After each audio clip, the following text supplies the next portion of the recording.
Hello दोस्तों, तो आइए आज डिस्कस करते हैं ह्यूमिडिटी या आर्द्रता के बारे में। तो सबसे पहले आर्द्रता होती क्या है? जैसे कि आप यहाँ पर देख सकते हैं कि आर्द्रता जो है वो वायु में विद्यमान जल वाष्प की मात्रा है। Humidity is the amount of water vapour present in the air. मतलब हमारी जो वायुमंडल है उसमें चारों तरफ जो हवा उपस्थित है वह हवा जो है अपने साथ मॉइस्चर कंटेंट को लिए रहती है, अपने साथ वो जल वाष्प ली रहती है, मतलब जल को वाष्प के फॉर्म में अपने पास वो ली रहती है और वही जो है वो आर्द्रता कहलाता है। तो आर्द्रता को हम जो है वो मॉइस्चर भी कह सकते हैं, दूसरे शब्दों में जल वाष्प या आर्द्रता एक ही चीज है। ओके, तो आप देख सकते हैं कि जो जल वाष्प वातावरण में आती है वो वायुमंडल में आती है, वो किस तरीके से आती है? तो दो तरीके से वो आती है। एक तो इवेपरेशन के थ्रू आती है, जिसको हम हिंदी में बोलते हैं वाष्पीकरण के द्वारा, और दूसरा जो है वो ट्रांसपीरेशन या इसको हम बोलते हैं इवेपो ट्रांसपीरेशन के थ्रू आती है। वाष्पीकरण क्या है? जो हमारी पृथ्वी पर जल है, जब उस पर तापमान पड़ता है, ताप पड़ता है, या कह सकते हैं जब सूर्य का तापमान, ज्यादातर जलवाष्प जो आता है वो सूर्य की ऊष्मा से ही आता है, तो जब सूरज की किरणें उस पर पड़ती हैं, तापमान जल का बढ़ता है, पानी गर्म होता है, तो गर्म होने के बाद पानी भाप में बदल करके धीरे धीरे ऊपर उड़ता है और जा करके वातावरण में बहने वाली वायु के साथ में मिक्स हो जाता है। तो जब ये पानी जो जलवाष्प के रूप में, वाटर वेपर के रूप में कन्वर्ट होता है हीटिंग के बाद, जब ये चेंज हो जाता है वाटर वेपर में और एयर के साथ मिक्स हो जाता है, तो हम उसको बोलते हैं कि एयर में ह्यूमिडिटी आ गई है। अब आप आराम से समझ सकते हैं कि ह्यूमिडिटी क्या है। It is the amount of water vapour present in the air. ये होती कैसी है? जब तापमान जो है वो बढ़ता है, जहां पर जल होते हैं, जल का होना बहुत जरूरी है जल वाष्प के वायुमंडल में आने के लिए। तो जहां पर जल होता है वहां से गर्म होकर के, गर्मी के कारण से पानी भाप बन के उड़ जाता है और हवा के साथ मिल जाता है, यही होती है ह्यूमिडिटी। तो ह्यूमिडिटी जो है इसका क्लाइमेटोलॉजी में बहुत ही ज्यादा इंपॉर्टेंस है, क्योंकि जो भी क्लाइमेटोलॉजिकल प्रोसेसेस हैं, जैसे कि आपका हो गया प्रेसिपिटेशन, हो गया रेनफॉल, हो गया साइक्लोनिक प्रोसेसेस हो गए, इन सारी चीजों में कहीं ना कहीं ह्यूमिडिटी का रोल होता है। तो इस तरीके से ह्यूमिडिटी बहुत ही इंपॉर्टेंट क्लाइमेटोलॉजिकल फेनोमेना है। अब आगे आइए ह्यूमिडिटी के बारे में कुछ और चीजें देखते हैं। एक और महत्वपूर्ण बात हमने डिस्कस किया कि इवेपरेशन क्या होता है। अब हम देखते हैं ट्रांसपीरेशन क्या होता है। ट्रांसपीरेशन का मतलब ये होता है जो पेड़ पौधे की पत्तियां होती हैं जब वो सांस लेती हैं, तो वो भी अपने स्टोमेटा के थ्रू जो है वो पत्तियां भी पानी जो है वो छोड़ती हैं और वो जाकर के जलवाष्प में परिवर्तित होकर के हवा में मिल जाता है। तो इस तरीके से ये प्रोसेस जो होता है उसको हम ट्रांसपीरेशन या वाष्पोत्सर्जन हिंदी में कहते हैं। अब हम देखते हैं अगर कि जो ह्यूमिडिटी है वो तीन प्रकार की होती है। ह्यूमिडिटी के तीन प्रकार हैं। कौन कौन से हैं? सबसे पहले एब्सोल्यूट ह्यूमिडिटी है, जिसको हम बोलते हैं निरपेक्ष आर्द्रता। फिर आपकी रिलेटिव ह्यूमिडिटी है, जिसको हिंदी में बोलते हैं सापेक्षिक आर्द्रता। और स्पेसिफिक ह्यूमिडिटी तीसरी ह्यूमिडिटी का प्रकार है, जिसको हम हिंदी में बोलते हैं विशिष्ट आर्द्रता। तो आर्द्रता के तीन प्रकार होते हैं, आगे हम इसको भी डिटेल में पढ़ेंगे। अब वाटर वेपर जो होता है, जैसे कि मैंने बताया कि वह पानी जहां होता है वहां पर ज्यादा होता है, जहां पर स्थल खाली होगा, पानी नहीं होगा, वहां पर वाटर वेपर का कंटेंट कम हो सकता है। तो इस तरीके से वाटर वेपर जो होता है ये वेरी करता है। कहां पर ये वेरी करता है? अगर लैंड है तो वहां अलग होगा, ओशन है या रिवर्स है तो वहां पर एयर में वाटर वेपर का कंटेंट अलग होगा। अब कुल मिलाकर के हमारी एयर जो होती है उसमें जहां पर पानी एकदम नहीं है वहां पर 0% हो सकती है ह्यूमिडिटी, और जहां पर ओशंस है वहां पे 4% हो सकती है ह्यूमिडिटी। जब आप वर्ल्ड के मैप या आप कह सकते हैं ग्लोब को जब आप देखेंगे तो आप देखेंगे कि जो इक्वेटोरियल रीजन है जहां पर टेम्परेचर ज्यादा रहता है, मैंने बताया humidity is directly proportional to temperature. तापमान जहां ज्यादा रहेगा वहां ह्यूमिडिटी हमेशा उच्च रहेगी। तो ट्रॉपिक ऑफ कैंसर से ट्रॉपिक ऑफ कैप्रिकॉर्न के बीच में ह्यूमिडिटी हमेशा ज्यादा रहेगी। जैसे जैसे आप पोलवार्ड्स जाएंगे, ध्रुवों की तरफ जाएंगे, दोनों तरफ, चाहे उत्तरी ध्रुव चाहे दक्षिणी ध्रुव, तो ह्यूमिडिटी का कंटेंट एयर में कम होता जाएगा। तो कुल मिलाकर के ह्यूमिडिटी 0 से लेकर के जो ड्राई रीजन्स होते हैं जैसे डेजर्ट वगैरह हो गए या पोलर रीजन, वहां पर 0 to 1% हो सकती है, बाकी जहां पानी है वहां पर 4% तक हो सकती है। और लगभग ये जो टोटल एटमॉस्फेरिक वाटर है उसका ये बोला जाता है कि लगभग 2% तक बनाती है। खैर आगे देखते हैं आप, ह्यूमिडिटी जो है उसको मेजर किया जाता है, जो एटमॉस्फेरिक ह्यूमिडिटी है उसको मेजर किया जाता है एक इंस्ट्रूमेंट का यूज करके जिसको हम बोलते हैं हाइग्रोमीटर। ये क्वेश्चन बहुत बार पूछा जाता है कि ह्यूमिडिटी को मेजर करने के लिए कौन से इंस्ट्रूमेंट का यूज किया जाता है। So it is hygrometer, not hydrometer, it is hygrometer which is use to measure humidity. तो मित्रों, टाइप्स ऑफ ह्यूमिडिटी डिस्कस करने से पहले आइए एक नज़र डालते हैं एक और इम्पॉर्टेंट कॉन्सेप्ट है ह्यूमिडिटी से रिलेटेड, जिसको हम बोलते हैं ह्यूमिडिटी कैपेसिटी, या इसको हिंदी में कहा जाए तो इसको बोलते हैं आर्द्रता सामर्थ्य। तो आर्द्रता सामर्थ्य है क्या? द मॉइस्चर रिटेनिंग कैपेसिटी और humidity capacity refers to the capacity of an air of certain volume at certain temperature to retain maximum amount of moisture content. मतलब मैं कहूँ, अगर इसको एकदम साधारण भाषा में हिंदी में कहूं, तो किसी निश्चित तापमान पर वायु में निश्चित आयतन पर, निश्चित तापमान और निश्चित आयतन पर अधिकतम नमी धारण करने की क्षमता को वायु का आर्द्रता सामर्थ्य कहते हैं। अब मैं आपको इसको अगर समझाऊं तो ऐसे आप समझ सकते हैं इसको कि जो एयर किसी भी वॉल्यूम की एयर हो, अगर आप मान लीजिए ये 1 सेंटीमीटर क्यूब का एयर मास है या एयर है, और इसमें जो है वो 40 ग्राम जो है वो ह्यूमिडिटी प्रेजेंट है टोटल, और इसकी कैपेसिटी जो है वो 80 ग्राम है। मतलब ये टोटल जो है वो 80 ग्राम के अराउंड ह्यूमिडिटी अपने अंदर रख सकता है। तो जो ये 80 ग्राम रखने की, इसकी कुल रखने की क्षमता है, यही इसकी ह्यूमिडिटी कैपेसिटी है।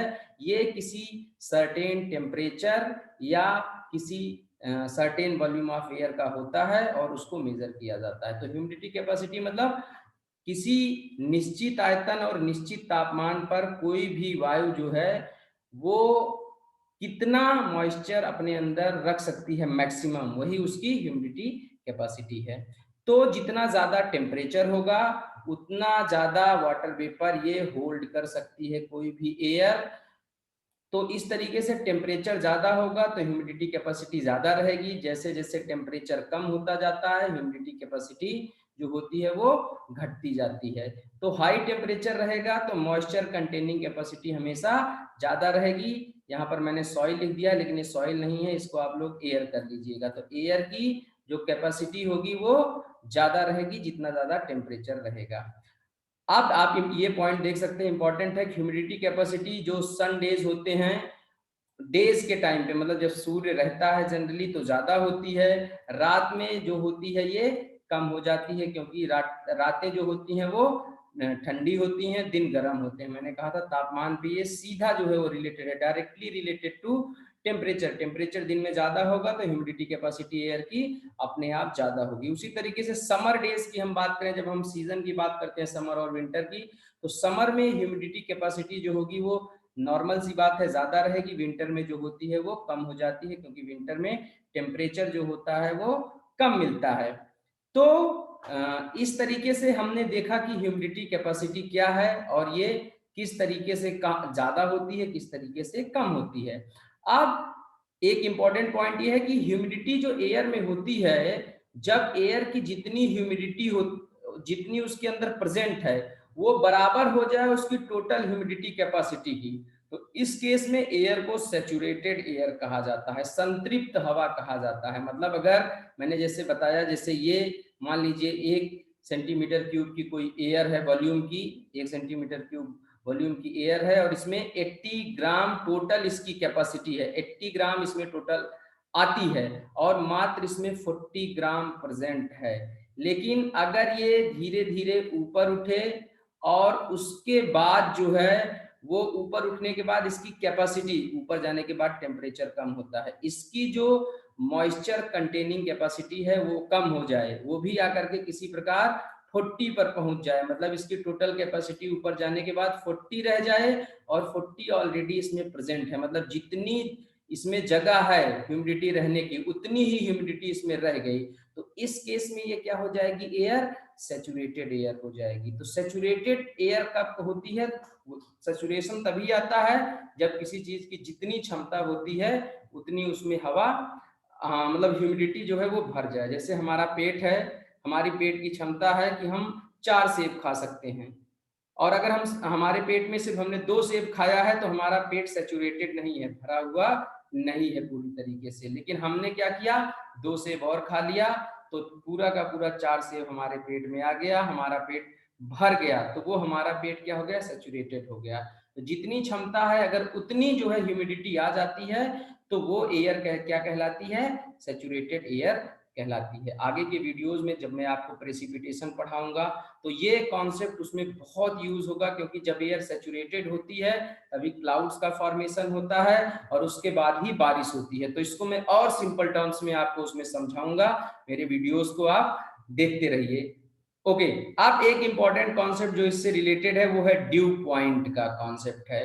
ड्यू पॉइंट क्या है, the temperature at which the air becomes saturated is called due point. जिस ताप पर हवा सैचुरेटेड हो जाए, जैसे नीचे से ऊपर जाती है तो टेम्परेचर कम होता जाता है, सपोज नीचे 30 डिग्री टेम्परेचर है और यहाँ पर क्या है, यहाँ पर 40 प्रेजेंट है, 80 इसकी कैपेसिटी है। ऊपर जाने के बाद जो है वो इसकी कैपेसिटी घट गई, 40 हो गई इसकी कैपेसिटी, और यहाँ पर जो प्रेजेंट थी वो 40 थी, और ये इसका मतलब ये एयर सैचुरेटेड हो गई।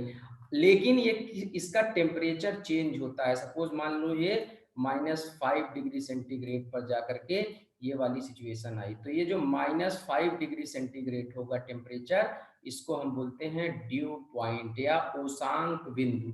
तो एयर जिस टेम्परेचर पर जाकर के सैचुरेट हो जाती है उसको ड्यू पॉइंट कहा जाता है। जैसे ही ड्यू पॉइंट अचीव होता है उसके बाद प्रोसेस ऑफ कंडेंसेशन, संघनन की प्रक्रिया शुरू हो जाती है। फिलहाल इसको हम अभी आगे डिस्कस करेंगे जब हम प्रेसिपिटेशन और क्लाउड फॉर्मेशन पढ़ेंगे। तो आज अभी के लिए इतना ही, ह्यूमिडिटी कैपेसिटी, ड्यू पॉइंट और किस तरह से ह्यूमिडिटी कैपेसिटी टेम्परेचर से रिलेटेड है, इन पॉइंट्स को याद रखिएगा। सैचुरेटेड एयर क्या है इसको भी दिमाग में रखिएगा। आइए अब आगे देखते हैं टाइप्स ऑफ ह्यूमिडिटी। तो आइए अब देखते हैं एब्सोल्यूट ह्यूमिडिटी या निरपेक्ष आर्द्रता जिसको हम कहते हैं। तो निरपेक्ष आर्द्रता क्या होती है, आप यहाँ पर देख सकते हैं, the total weight of moisture content per volume of air at definite temperature is absolute humidity. वायु के निश्चित आयतन पर उसमें उपस्थित कुल नमी की मात्रा को निरपेक्ष आर्द्रता कहते हैं। मतलब कि अगर ये हमारी ग्राउंड सरफेस है, ग्राउंड सरफेस पे हवा 1 सेंटीमीटर क्यूब की जगह घेर रही है, और ये जो 1 सेंटीमीटर क्यूब की जगह घेर रही है, जरूरी नहीं है कि हम इसको 2 सेंटीमीटर क्यूब, 3 सेंटीमीटर क्यूब, किसी भी स्पेस की किसी भी एक सर्टेन वॉल्यूम की बात कर सकते हैं। तो एक पर्टिकुलर टेम्परेचर पर, सपोज 30 डिग्री पर, अगर इसमें 40 ग्राम जो है वो ह्यूमिडिटी, 40 ग्राम ह्यूमिडिटी प्रेजेंट है, तो इस तरीके से ये जो ह्यूमिडिटी होगी एक डेफिनिट टेम्परेचर पर और एक डेफिनिट वॉल्यूम पर, ये आपकी जो होगी वो एब्सोल्यूट ह्यूमिडिटी कही जाएगी। वायु के निश्चित आयतन पर उसमें उपस्थित कुल नमी की मात्रा को निरपेक्ष आर्द्रता कहते हैं। यह आर्द्रता वायु के निश्चित आयतन पर जलवाष्प के भार को प्रदर्शित करती है। इसे घन फुट पर ग्रेन में तथा प्रति घन सेंटीमीटर ग्राम में प्रदर्शित करते हैं। मतलब कि हमने देखा कि इसको जो वॉल्यूम है, आयतन है, इसको हम मापते हैं ग्राम पर सेंटीमीटर क्यूब में। तो ये जो ह्यूमिडिटी भी होती है ये किस में मापी जाएगी, ये एब्सोल्यूट ह्यूमिडिटी ग्राम पर सेंटीमीटर क्यूब में मापी जाएगी। टेम्परेचर इसको ज्यादा इम्पैक्ट नहीं करता है, और ये actual amount of water vapour present in that, it is actual amount of water vapour present in the atmosphere. ये वास्तविक रूप से जो ह्यूमिडिटी होती है प्रेजेंट, वो ये वही चीज होती है। और जो बारिश वगैरह की संभावनाएं होती हैं वो सबसे ज्यादा इसी से आंकी जा सकती हैं। ये सरफेस पे मतलब अलग अलग जगह पे अलग अलग हो सकती है। जैसे वाटर का सोर्स है जहां पर, वहां पर ज्यादा हो सकती है, जहां वाटर का सोर्स नहीं है वहां पर कम हो सकती है। तो इस प्रकार हम देख सकते हैं कि एब्सोल्यूट ह्यूमिडिटी जो है वो सबसे इंपॉर्टेंट ह्यूमिडिटी का टाइप है। निरपेक्ष आर्द्रता जो बारिश की संभावना वगैरह, जो वेदर की फोरकास्टिंग वगैरह होती है, इसको संज्ञान में रख करके ही वो सारी चीजें करी जाती हैं। तो ये बहुत ही इंपॉर्टेंट है एब्सोल्यूट ह्यूमिडिटी। अब जो नेक्स्ट ह्यूमिडिटी का टाइप है उसको हम देखते हैं कि वो क्या है, जिसको हम विशिष्ट जो है आर्द्रता भी, हाँ तो मैंने कहा था विशिष्ट आर्द्रता या स्पेसिफिक ह्यूमिडिटी को हम लोग देखते हैं। तो स्पेसिफिक ह्यूमिडिटी क्या है? It is mass of water vapour in a unit mass of moist air, और it is expressed as the weight of water vapour per unit weight of air. मतलब कि एक यूनिट वेट, हवा का एक unit भार हो, जिसको हम बोल सकते हैं 1 किलोग्राम भार। पर यूनिट भार में एक पर यूनिट वेट जो होगा उसमें कितना वेट है मॉइस्चर कंटेंट का, यही आपकी है स्पेसिफिक ह्यूमिडिटी। मतलब 1 किलोग्राम हवा में कितने ग्राम मॉइस्चर कंटेंट प्रेजेंट है, यही स्पेसिफिक ह्यूमिडिटी होती है। तो एकदम सिंपल से समझ सकते हैं, it is wait of water vapour present पर यूनिट वेट ऑफ एयर। वायु के प्रति इकाई भार में जलवाष्प की मात्रा को विशिष्ट आर्द्रता कहते हैं। तो अब आप आराम से समझ सकते हैं इसको मेजर किस में किया जाएगा। इसको मेजर किया जाएगा ग्राम पर किलोग्राम, क्योंकि भैया ये तो 1 किलोग्राम भार में कितने ग्राम पानी प्रेजेंट है या वाटर वेपर प्रेजेंट है, ह्यूमिडिटी प्रेजेंट है या मॉइस्चर प्रेजेंट है, ये उस चीज को बता रहा है। अब उसके बाद ये इंपॉर्टेंट पॉइंट है, it is not much affected by changes in pressure and temperature. तापमान वगैरह से इसमें बहुत ज्यादा प्रभाव नहीं पड़ता है। Absolute humidity and relative humidity are variable, whereas specific humidity is constant. Specific humidity लगभग constant एकदम से रहती है। तो ये specific humidity के बारे में कुछ important चीजें थी। अब आइए इसके बाद हम लोग एक नजर डालते हैं जो आपकी तीसरा प्रकार है ह्यूमिडिटी का। तो रिलेटिव ह्यूमिडिटी या जिसको हम लोग सापेक्षिक आर्द्रता भी बोलते हैं, इसको एकदम सिंपल सी भाषा में मैं अगर आपको बताऊं तो यह रेशियो है किसके किसके बीच का? एब्सोल्यूट ह्यूमिडिटी और ह्यूमिडिटी कैपेसिटी के बीच में। मतलब जो रिलेटिव ह्यूमिडिटी है ये कुल मिला करके रेशियो है एब्सोल्यूट ह्यूमिडिटी और ह्यूमिडिटी कैपेसिटी के बीच का। तो हिंदी में मैं कहूं तो जो आपकी ये सापेक्षिक आर्द्रता है, ये निरपेक्ष आर्द्रता और आर्द्रता सामर्थ्य के बीच का अनुपात है। ये इसका फॉर्मूला है। इस फॉर्मूले के थ्रू हम आराम से कैलकुलेट कर सकते हैं कि किसी जगह की रिलेटिव ह्यूमिडिटी जो है वो कितनी है। तो एब्सोल्यूट ह्यूमिडिटी इसमें मेजर रोल प्ले करती है, यही बताती है कि रिलेटिव ह्यूमिडिटी कितनी है किसी भी जगह की। तो यहाँ पर आप डेफिनेशन भी देख सकते हैं, relative humidity is defined as a ratio of the amount of water vapor actually present in the air having definite volume and temperature। कुल मिला करके ये डेफिनेशन आपकी किसकी है? एब्सोल्यूट ह्यूमिडिटी की। यहाँ आगे लिखा भी हुआ है कि एक निश्चित आयतन की हवा एक निश्चित तापमान पर अपने अंदर कितना ह्यूमिडिटी रख सकती है, वही है एब्सोल्यूट ह्यूमिडिटी। तो ये रेशियो है एब्सोल्यूट ह्यूमिडिटी। और दूसरा to the maximum amount of air that it can hold, that means humidity, जितना ह्यूमिडिटी कैपेसिटी जितना ये टोटल रख सकती है। तो इस तरीके से आप समझ सकते हैं कि ये इन दोनों के बीच का रेशियो है और इसके आधार पर इसको कैलकुलेट किया जाता है। इसको परसेंटेज में एक्सप्रेस किया जाता है। इसका जो यूनिट है, जैसे पहला जो एब्सोल्यूट ह्यूमिडिटी थी उसको हमने देखा था ग्राम पर मीटर क्यूब में थी। दूसरा जो ह्यूमिडिटी थी स्पेसिफिक ह्यूमिडिटी, उसका यूनिट था ग्राम पर किलोग्राम, लेकिन इसको रिप्रेजेंट किया जाता है परसेंटेज में। ओके, तो मतलब कहीं की ह्यूमिडिटी रिलेटिव ह्यूमिडिटी 50% हो सकती है, कहीं की 60% हो सकती है, ये डिपेंड करता है। Okay, so there is an inverse relationship between temperature and relative humidity. तापमान और रिलेटिव ह्यूमिडिटी के बीच में इनवर्स रिलेशनशिप है। उल्टा रिलेशनशिप है, मतलब कि तापमान जब घटेगा तो रिलेटिव ह्यूमिडिटी आपकी जो है वो भी घटेगी। तापमान घटने के साथ आपकी जो रिलेटिव ह्यूमिडिटी होती है वो भी घटती जाती है। When temperature increases, relative humidity decreases। जब तापमान घटेगा तो ह्यूमिडिटी बढ़ती जाती है। सॉरी, इस पॉइंट को थोड़ा सा मैं रिपीट करना चाहूंगा कि इनवर्स रिलेशनशिप है किसके बीच में, टेम्परेचर और रिलेटिव ह्यूमिडिटी के बीच में। मतलब कि जब तापमान ऊपर जाने पे डिक्रीज होता है, जब टेम्परेचर डिक्रीज होता है तो ह्यूमिडिटी जो आपकी रिलेटिव ह्यूमिडिटी होती है वो इंक्रीज होती है। तो इस तरीके से इनके बीच में इनवर्स रिलेशनशिप है, उल्टा व्युत्क्रमानुपाती संबंध है। मतलब यही है कि जब टेम्परेचर बढ़ेगा तब रिलेटिव ह्यूमिडिटी डिक्रीज होगी, रिलेटिव ह्यूमिडिटी जो है वो घटेगी, और जब टेम्परेचर घटेगा तो रिलेटिव ह्यूमिडिटी जो आपकी होगी वो क्या करेगी, बढ़ेगी। और जब रिलेटिव ह्यूमिडिटी किसी भी जगह की 100% हो जाती है तो कहा जाता है वहां की एयर कैसी हो गई है, सैचुरेटेड एयर हो गई है। तो मैंने आपको बताया था कि जब एयर सैचुरेटेड हो जाती है तो प्रेसिपिटेशन, उसके बाद कंडेंसेशन संघनन होता है, उसके बाद बारिश होना शुरू हो जाती है। तो रिलेटिव ह्यूमिडिटी मतलब अब्सोल्यूट ह्यूमिडिटी और रिलेटिव ह्यूमिडिटी आपकी बता सकती हैं कि किसी भी जगह पर बारिश जो है वो हो सकती है या नहीं हो सकती है। वेदर फोरकास्टिंग में इनका रोल होता है। तो जब ये लास्ट पॉइंट यही है कि प्रेसिपिटेशन स्टार्ट कब होता है, व्हेन रिलेटिव ह्यूमिडिटी रीचेस 100%। तो ये रिलेटिव ह्यूमिडिटी से रिलेटेड कुछ इंपॉर्टेंट पॉइंट्स थे। तो मित्रों, रिलेटिव ह्यूमिडिटी या सापेक्षिक आर्द्रता को थोड़ा सा हिंदी में देख लेते हैं तो फिर आगे बढ़ते हैं।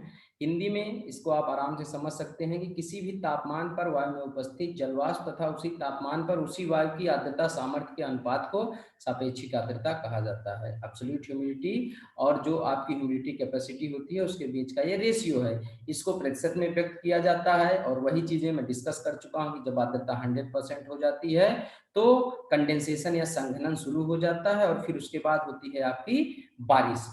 तो ये इंपॉर्टेंट थी। अब मैं कंडेंसेशन को भी डिस्कस करूंगा लेकिन किसी और वीडियो में डिस्कस करूंगा। कंडेंसेशन का सिंपल सा मतलब ये है कि जब वाटर वेपर जो होती है वो लिक्विड में चेंज हो जाती है तो वही प्रोसेस ऑफ कंडेंसेशन है।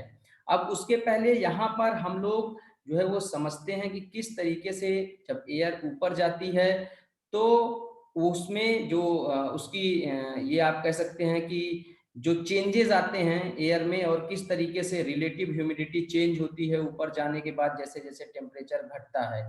जैसे मैंने बताया था कि जब नीचे से हवा ऊपर जाती है तो टेम्परेचर नीचे ज्यादा टेम्परेचर होता है, ऊपर जाने पर टेम्परेचर क्या होता है, डिक्रीज होता है। और रिलेटिव ह्यूमिडिटी आपकी टेम्परेचर के इनवर्सली प्रोपोर्शनल है।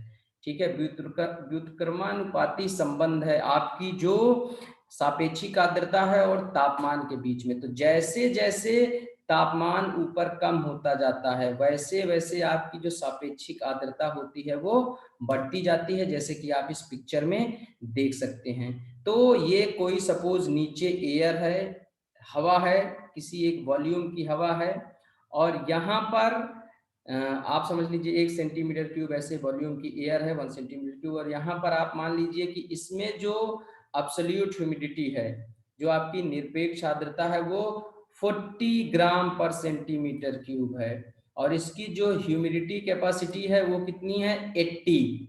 तो जब हम रिलेटिव ह्यूमिडिटी निकालेंगे इसकी, तो इसका मतलब क्या है, जो इसकी अब्सोल्यूट ह्यूमिडिटी है और जो इसकी ह्यूमिडिटी कैपेसिटी है इसका रेशियो निकालेंगे। तो हमने इसका फॉर्मूले का यूज किया, absolute humidity divided by relative humidity capacity into 100।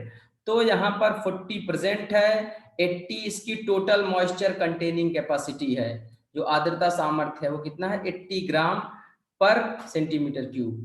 तो यहाँ पर 50% इसका जो रिलेटिव ह्यूमिडिटी है वो 50% है। फिर एयर क्या हुआ, ऊपर गई, इसका यहाँ पे टेम्परेचर 30 डिग्रीज था।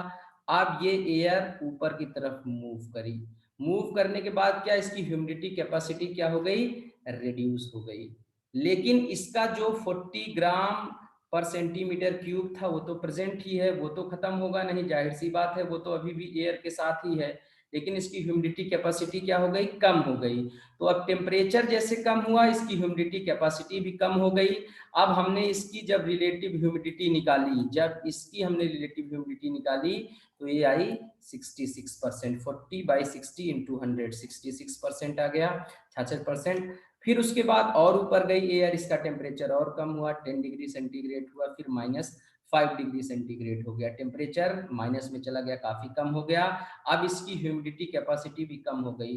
अब सपोज आप समझिए कि ह्यूमिडिटी कैपेसिटी इसकी 40 ग्राम पर सेंटीमीटर क्यूब हो गई, और जो अब्सोल्यूट ह्यूमिडिटी है ये कितना है, 40 ग्राम पर सेंटीमीटर क्यूब। तो जब हम इन दोनों का रेशियो निकालेंगे तो हम देखेंगे कि इसका जितनी कैपेसिटी थी, जितनी इसकी मॉइस्चर कंटेनिंग कैपेसिटी हो गई है ऊपर जाकर के, उतना इसमें प्रेजेंट है एब्सोल्यूट ह्यूमिडिटी। तो इसका रेशियो 100 आएगा, दोनों के बीच का रेशियो। और जब रेशियो 100 आ गया, that means air is saturated. तो ये जो पॉइंट होगा 5 डिग्री सेंटीग्रेड, जिस पे एयर सेचुरेट हो रही है, मतलब उतना इसमें ह्यूमिडिटी प्रेजेंट है जितनी इसकी टोटल क्षमता है। हमारा सपोज आप इसकी जगह पर अपने पेट को रख लीजिए, 4 सेब खा सकता है, और अब इसमें सिर्फ 4 सेब ही बचे, 4 सेब मतलब पूरा पेट में आ गए हैं, हमने खा लिया है, तो ये क्या हो गया, सेचुरेट हो गया है। तो उसी तरीके से ये एयर जो है, ये एयर इस टेम्परेचर पर सेचुरेट हो गई। तो जिस टेम्परेचर पर एयर सेचुरेट होती है, मतलब उसकी रिलेटिव ह्यूमिडिटी 100% हो जाती है, उस टेम्परेचर को बोला जाता है due point, the temperature at which air becomes saturated. तो याद रखिएगा कि ये क्या हो गया, अब यहाँ पर सेचुरेशन जो है वो हो गया एयर का। जब एयर सेचुरेट हो जाएगी तो उसके बाद क्या होगा, उसके बाद कंडेंसेशन शुरू हो जाता है। फिर रिलेटिव ह्यूमिडिटी 100% हुई, तुरंत ही इस पे प्रेशर बढ़ता है, और इसकी जो वाटर वेपर है ये लिक्विड ड्रॉपलेट्स में कन्वर्ट हो जाती है, और कंडेंसेशन शुरू होता है। फिर कंडेंसेशन के बाद क्लाउड का फॉर्मेशन शुरू होगा, बादल बनेंगे, और बादल के बाद फिर बारिश शुरू हो जाती है बादलों के बाद। तो ये ह्यूमिडिटी कैपेसिटी, रिलेटिव ह्यूमिडिटी और उसके प्रकार थे। आगे के वीडियो में कंडेंसेशन और प्रेसिपिटेशन को डिस्कस करेंगे, वर्षण को और संघनन को डिस्कस करेंगे। आज के लिए फिलहाल इतना ही। Thank you very much for being with me and being with Aviral Dhara. और मैं आपको सिंपलेस्ट फॉर्म में बता रहा हूं ज्योग्राफी को। अब मेरा ये अनुरोध है, रिक्वेस्ट है कि अगर आपको मेरा वीडियो सही लगता है तो प्लीज मेरे वीडियो को शेयर कीजिए, सब्सक्राइब कीजिए मेरे चैनल अविरल धारा को। Thank you very much for being with me.